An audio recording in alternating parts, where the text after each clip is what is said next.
జూబ్లీహిల్స్ ఉప ఎన్నిక నవంబర్ 11 ఎన్నిక నవంబర్ 9తో ప్రచారానికి తెరపడుతుంది. సో పార్టీలకు ఈ 3 రోజులు అత్యంత కీలకం.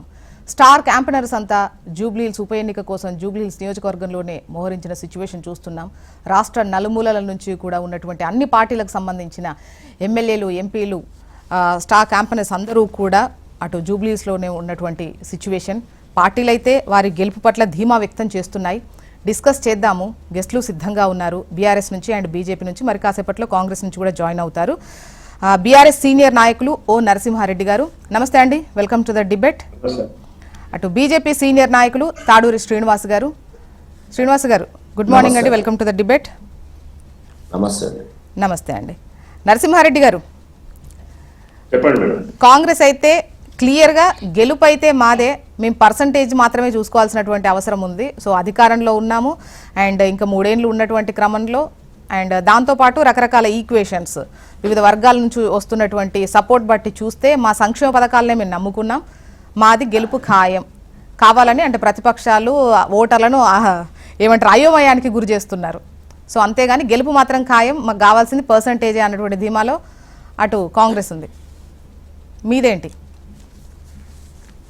సరే ఉండొచ్చండి. పైకి ఏదైనా శ్రీనివాస్ గారికి, తర్వాత కాంగ్రెస్ ప్రతినిధి అందరికి కూడా గుడ్ మార్నింగ్, నమస్తే. మీకు కూడా గుడ్ మార్నింగ్. చెప్తారండి, అలాగే చెప్పడానికి ఏముంది పైకి. కానీ ఎంత ఫ్రస్ట్రేషన్ ఉన్నాడో ముఖ్యమంత్రి గారు, మిగతా మంత్రులు, వారు చేసే వ్యాఖ్యలను బట్టి మనకు అర్థమవుతుంది. ముఖ్యమంత్రి గారు ఎంత ఫ్రస్ట్రేషన్ ఉన్నాడు, కొత్తగా ప్రమాణ స్వీకారం చేసిన అజారుద్దీన్ గారు ఎంత ఫ్రస్ట్రేషన్ ఉన్నారు, మైకులు ఆన్ ఉన్నాయి, లైవ్ అనే సోయి కూడా లేకుంటే ఎట్లా మాట్లాడుతున్నారు అనేది మనకు అర్థమవుతుంది. వాళ్ళ ఫ్రస్ట్రేషన్ తెలియజేస్తుంది దాంట్లో. ఇంకొకటి, ఈ జ్యోత్స్న గారు ఇప్పుడు సంక్షేమ పథకాలకు సంబంధించి కాంగ్రెస్ పార్టీ ఏదైతే చెప్తుందో ప్రజలు కూడా అదే అడుగుతున్నారు, మేము కూడా అదే అడుగుతున్నాం ప్రతిపక్ష పార్టీగా. ఎందుకు అంటే ఇప్పుడు 6 గ్యారంటీలు 13 పథకాలకు సంబంధించి ముఖ్యమంత్రి గారు అప్పుడు పిసిసి అధ్యక్షుడు ఉన్నప్పుడు ప్రకటించినవి 100 రోజులు పార్టీ టైం ఆయనే పెట్టుకున్నారు, కాంగ్రెస్ పార్టీ పెట్టుకుంది. పెద్దలు వాళ్ళు రాహుల్ గాంధీని, సోనియా గాంధీని, ప్రియాంక గాంధీని మించి డిక్లరేషన్స్ ఏడాపెడా ఇచ్చినారు, మంచిది. ఇప్పుడు 100 రోజులలో మీరు చేస్తున్న 6 గ్యారెంటీలు 13 పథకాలను జూబ్లీహిల్స్ ప్రజలు అడుగుతున్నాయి ప్రధానంగా 4-5. ఒకటి, ప్రతి మహిళకు మహాలక్ష్మి పథకం కింద 2500 ఇస్తారు. జూబ్లీహిల్స్లో ఉన్న ఓటర్లు మొత్తం 4 లక్షలు, దాంట్లో 2 లక్షల మంది మహిళా సోదరిమణులు ఉన్నారు. ఈ 2 లక్షల మంది ఎక్కడైనా మీరు ఏ ఇంటికైనా వెళ్ళి, ముఖ్యమంత్రి పోయినా, మన జూపల్లి గారు వెళ్ళి ప్రచారం చేసినా, పొన్నం గారు వెళ్ళి ప్రచారం చేసినా, ఎవరు చేసినా ఈ 22 నెలల నుంచి ఒక్కొక్కరికైతే 2500 ఇవ్వాలి కదండి. ఒక్కొక్క మహిళ మనకి ఇవ్వాలి 55,000 నుంచి 60,000 రూపాయలు బాకీ పడ్డారు. మహిళలు అదే నిలదీస్తున్నారు, 2500 ఎందుకు ఇవ్వట్లేదు, మరి ఎవరు ఆపుతున్నారు మిమ్మల్ని? నెక్స్ట్ వచ్చేసి వృద్ధులకు 4,000 పెన్షన్ 2,000 నుంచి 4,000 చేస్తామన్నారు. ఒక్క 10 రోజులు ఆగండి అన్నా, మీకు ఎందుకు, నేను వచ్చేస్తాను, కేసీఆర్ ఒక్కరికే ఇస్తాను, ఇట్లా ఇద్దరికి ఇస్తా అన్నాడు. 4,000.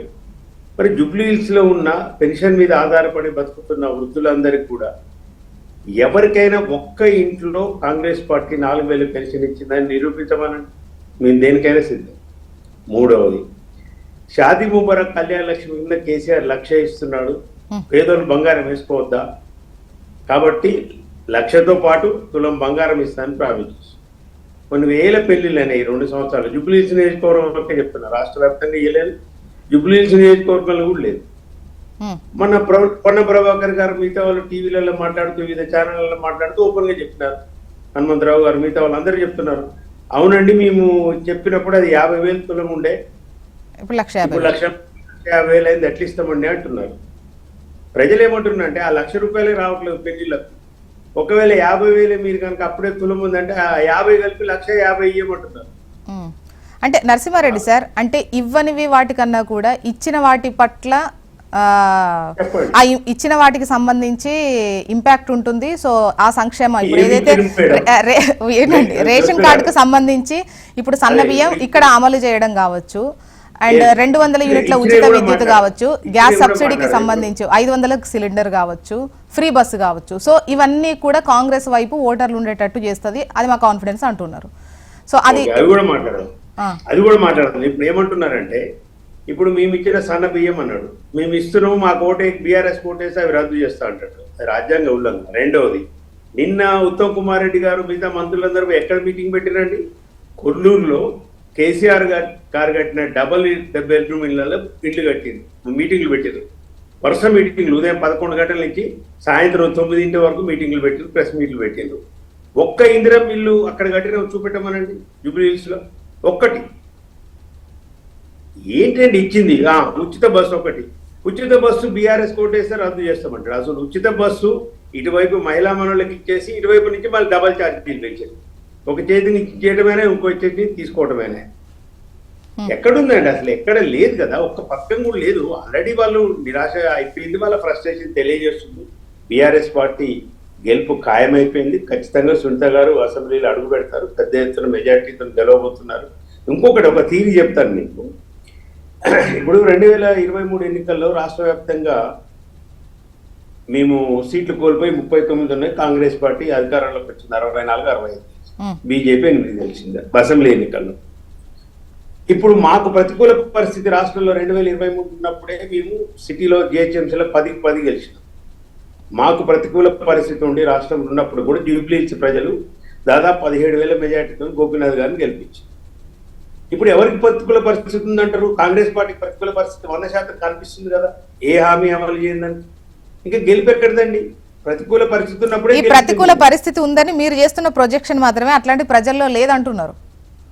లేకుంటే అదే నేను అంటున్నాను, లేకుంటే అంత ఫ్రస్ట్రేషన్ ఎందుకు? అజారుద్దీన్ మంత్రి పదవి దీనికి, మైనారిటీలకు వరాలు దీనికి, ధీమా ఇంకోటి ఒక్క ఆడబిడ్డను ఓడించడం కోసం, ఎన్నికల్లో ఢీకొనడం కోసం 14 మంది మంత్రులు, 36 మంది కార్పొరేషన్ చైర్మన్లు. ఎవరండి? ఒక్కొక్కరిని మీరు చూడండి ఎంత దాడి చేస్తున్నారు జూబ్లీ హిల్స్ మీద. ఆ దాడి అంతా దేని తెలియజేస్తుంది? అభద్రతను తెలియజేస్తుంది. ముఖ్యమంత్రి ఫ్రస్ట్రేషన్ అభద్రతను తెలియజేస్తుంది, ఓడిపోతామనే భయం తెలియజేస్తుంది. ఈ ఓడిపోతే జరగబోయే పరిణామాలు ఆల్రెడీ ముఖ్యమంత్రి గారు విశ్లేషించుకుంటున్నారు. ఇవాళ పొంగులేటి గారిని ప్రియాంక గాంధీ పిలిచి 30 నియోజకవర్గాలు చేయడం దాంట్లో భాగమే. మంత్రి